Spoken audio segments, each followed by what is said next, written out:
સાચું છે. અત્યારે આપણે જે વાત કરતા ને એમાંથી મને એક પ્રશ્ન થયો કે એને પ્રશ્નને બીજી રીતે લો, પણ પહેલાં મારે એ જાણવું છે કે તમારા મતે સફળતા એટલે શું થાય? સફળતાનું કોઈ માપદંડ હોતું નથી, બધાના મતે અલગ અલગ છે. મારા મતે સફળતા એટલે શું? જે કામ કર્યા પછી મને આત્મસંતોષ મળે કે હા આપણે કામ કર્યું તો એ આપણી સફળતા. એ કામ કર્યા પછી આપણને એમ નિરાંત ફીલ થાય કે આપણા આ કામથી કોઈના જીવનમાં બદલાવ આવે છે, તો એ સફળતા. દરેકના માપદંડ અલગ હોય છે. ઘણા પૈસાથી સફળ માને, ઘણા પદથી માને, પ્રતિષ્ઠાથી માને, ફિક્સ ઇન્કમથી માને, એના રોયલ્ટી ઇન્કમથી માને. ઘણાને એવું થાય કે આપણે જે જોઈએ છે બધું જ મળી જાય સફળતા. હું એવું માનું છું કે બધું તો હોવું જ જોઈએ, પણ સૌથી વધારે મને સક્સેસ થયો ક્યારે કહેવાય? જ્યારે તમને તમારા કામથી લોકો ઓળખતા થાય કે આ ભાઈનું કામ આ છે ને એ બહુ સારું છે. That is real success. પણ જ્યારે કોઈ પણ માણસ છે એ આ દોડમાં જ્યારે આગળ વધે છે, બરાબર, ત્યારે એ માણસ ઘણીવાર એવું નથી લાગતું કે પોતે પોતાની ડિરેક્શનમાં પોતે જે ધાર્યું છે એમાં આગળ વધે છે, સફળતાની ડિરેક્શનમાં આગળ વધતો છે, પણ ત્યાં માણસ ક્યાંક એકલો થઈ જાય છે. થાય, 100% થાય. તો એનાથી પછી કઈ રીતે બચવું જો જોઈએ? એમાં છે ને પ્લાન બી તૈયાર રાખવાનો. કઈ રીતે? જેમ કે તમે કોઈ પણ વ્યક્તિ આ દુનિયામાં નિષ્ફળ ગયો તો એ નિષ્ફળ થવા માટે એણે કામ શરૂ કર્યું હતું? Never. જરાય નહીં. સફળ થવા માટે જ શરૂ કર્યું હતું.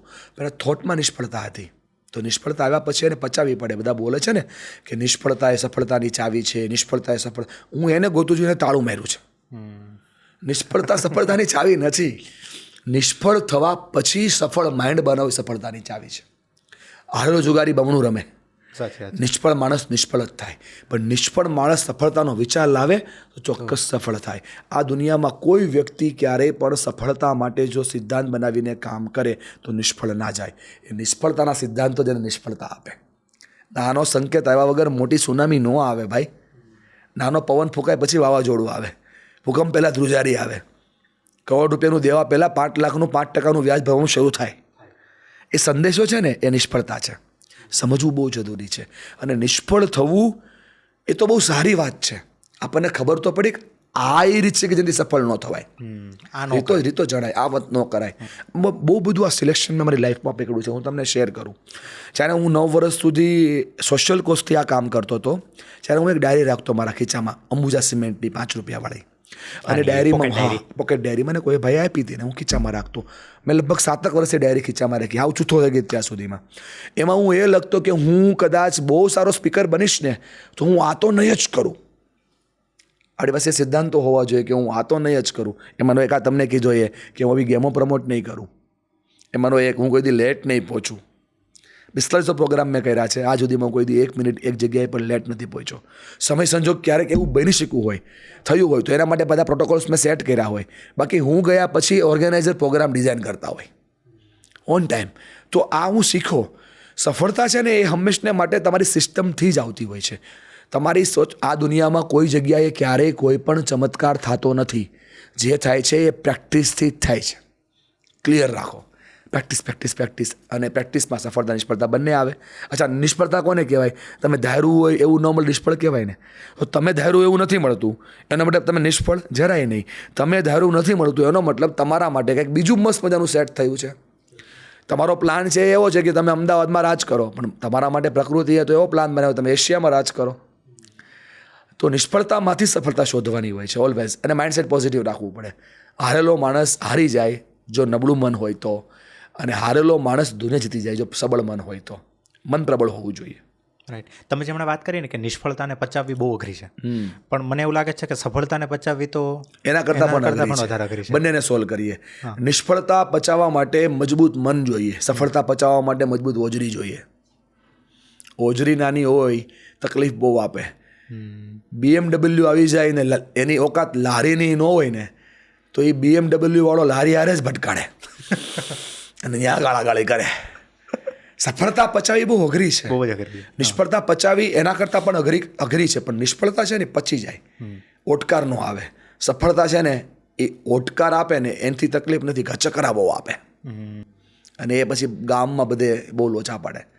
પચ્યું નથી. તમે ઘણો ઘણીવાર તમે વડીલોની સાથે સાંભળ્યું હશે, તમારા નવા પૈસા બી ના હોય ને, તમારી તહેમીઝ બતાવી દે, તમારી એટીટ્યુડ, તમારો રહેણી કહેણી બતાવી દે કે આ પૈસા નવા છે.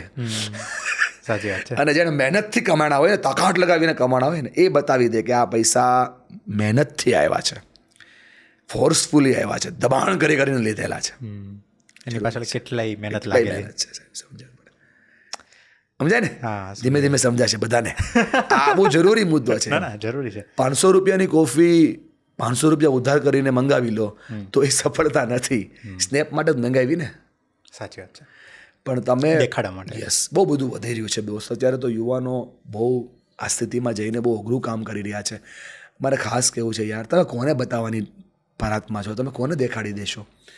છેલ્લે તમારે જોઈએ છે એ તમારી પાસે છે ને સાહેબ. દેખાડો બંધ કરી દો. એ આજે જોઈને કાલે ભૂલી જ જશે.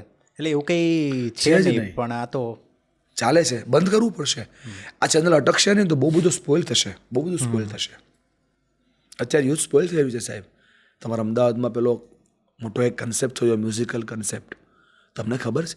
એમાંથી કેટલાય લોકો એવા હતા જે ઉછીના પૈસાની ટિકિટ લઈને આવ્યા હતા.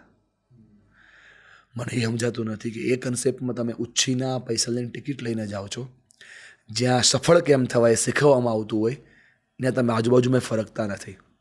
લાઇબ્રેરીઓ ખાલી પડી છે, લાઇબ્રેરીઓ ખાલી પડી છે, કન્સેપ્ટ ભરાઈ રહ્યા છે. અઘરું છે. સેલ્ફ ડેવલપમેન્ટ દુનિયાનો સૌથી મોટો પ્રોજેક્ટ છે દોસ્ત, જેના પર દુનિયા સૌથી ઓછું કામ કરે છે. તો એવું કોઈ રૂટીન છે, અથવા તો એવું કોઈ રૂટીન તો હું ના કહી શકું, પણ એવું કંઈ છે કે જેનાથી ચલો આજે આપણો પોડકાસ્ટ જોવે છે પણ કોઈ વિચારે છે કે મારે કાલથી મારી લાઈફને 1% ઇમ્પ્રૂવ કરવી છે, બરાબર? તો એ કાલથી એવું તો શું કરે, એવું નવું શું સ્ટાર્ટ કરે કે જેનાથી થોડુંક પોતાની જાતને ઇમ્પ્રૂવ કરી શકે? ભગવાન રામનો સિદ્ધાંત અપનાવીએ, કલ સે અચ્છા આજ, આજ સે અચ્છા કલ. ભગવાન રામે કીધું કાલથી આછું આજ થવું જોઈએ અને આજથી સારું કાલ થવું જોઈએ. તો ગઈકાલમાં મેં શું કર્યું તે મને ખબર જ છે. રોજ મારે પોતાની સેલ્ફને ખાલી 3 સવાલ પૂછવાના. આજે એવું શું થયું કે જેના માટે મારે મારી સેલ્ફનો આભાર માનવો જોઈએ? આજે એવું થયું છે જેના માટે મારે માફી માગવી જોઈએ? આજે એવું થયું છે દુનિયામાં આવું હું રોજ કરવા ઈચ્છું છું. રૂટિન સેટ થઈ ગયું દોસ્ત.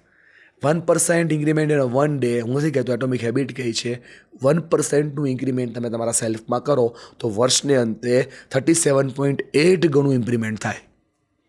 37.8. પણ આ 1% શોધવો ક્યાં? ડિપાર્ટ પાડી દો. મારી હેબિટમાં 1% આવશે, મારા ઇમોશન્સમાં 1% આવશે, મારા વર્કમાં 1% આવશે, મારા ફેમિલીમાં 1% આવશે, મારી personal life, professional life, social લાઈફમાં 1% આવશે. અને રોજ એનાથી અવેર રહો. આ દુનિયામાં બધું જ શક્ય છે, કેમ ન થાય? ઓલી ભેંસની સ્ટોરી તમે સાંભળી હશે કે એક રાજાએ એલાન કર્યું કે તમારે ભેંસને લઈને 5 માળ ચડવાના છે, તો કોઈ ના થયું. એક ભણવાના છોકરાએ ઉપરાંત કીધું સાહેબ હું કરી શકું. બોલે કઈ રીતે? બોલે મને એનું બચ્ચું આપી દો, વર્ષનો સમય આપી દો. એ બચ્ચાને વર્ષ દિવસમાં એ ભેંસ સાથે ઉપર લઈને ચડી શકે છે. આ વાર્તા નથી, આ વાસ્તવિકતા છે. આજે જેના હાથમાં તમને એમ લાગે ને કે આના હાથમાં ભેંસ જેવું અસ્તિત્વ આટલું મોટું આ કેમ કરતો હશે? શરૂઆત નાની હતી. હમણાં ગણપતિ ચાલે છે ને, ગણપતિ શીખવાડે છે ભાઈબંધ કે શરૂઆત હંમેશને માટે નાની કરો. એના પગ જોજો, ડગલું હંમેશને માટે નાનું જ ભરો. નાનું ડગલું કદાચ ખોટું ભરાઈ જાય ને તો પાછું લઈ શકાય, પણ મોટું ડગલું ખોટું ભરાય પછી પાછું લેવાતું નથી. તમે 9 ડગલા ચાલી ગયા ને તમને ખબર પડે કે આ ખોટું છે ને, પાછા વળી જાઓ સાહેબ. હજી 1 ડગલાથી બધું બચાવી શકાય તેમ છે. ગણપતિ જ શીખવાડે છે ને. એના મોટા કાન, બધું ધીમે ધીમે ધીમે સાંભળો, ફિલ્ટર મૂકીને સાંભળો. એમાં એક દાંત તૂટલો, એક દાંત સાચો, અને એવું ફેસ કે જેમ કદાચ લોકોને એમ થાય કે આવું ભગવાનનું ફેસ કઈ રીતે હોય? તમારું રૂપ નહીં હોય તો ચાલશે, પણ તમારું કેરેક્ટર પાવરફુલ હોવું જોઈએ. ગણપતિ સૂચવે છે મોટી ફાંદ, બધું પચાવીને રાખો. અને પછી કે ઝીણી આંખો, નાનું ઓબ્ઝર્વેશન રાખો. તો યુથ કેમ આ શીખતું નથી? આ શીખવાથી જ કામ થાય. નાની નાની વસ્તુઓ છે, જોઈએ છે ને તમે કીધું ને એવું રૂટિન. આ રૂટિન કહી દીધું લો. રોજ ગણપતિ તમારા ઘરમાં ફોટો છે જ, રોજ જુઓ કે આજે મેં ઝીણું ઓબ્ઝર્વેશન શું કર્યું, આજે મેં કોની વાત બરાબર સાંભળી. કેમ કે દુનિયાના બધા જ ડેન્જર પ્રોબ્લેમ અહીંથી સ્ટાર્ટ થાય છે. અહીંયાથી શરૂ થાય, અહીંયા ડેવલપ થાય, અહીંયાથી માર્કેટમાં આવે, પ્રોડક્શનમાં આવે, અને લોસ બધા પછી અહીંયા જ થાય. અને થોડા લોસ અહીંયા થાય. સાચી વાત છે.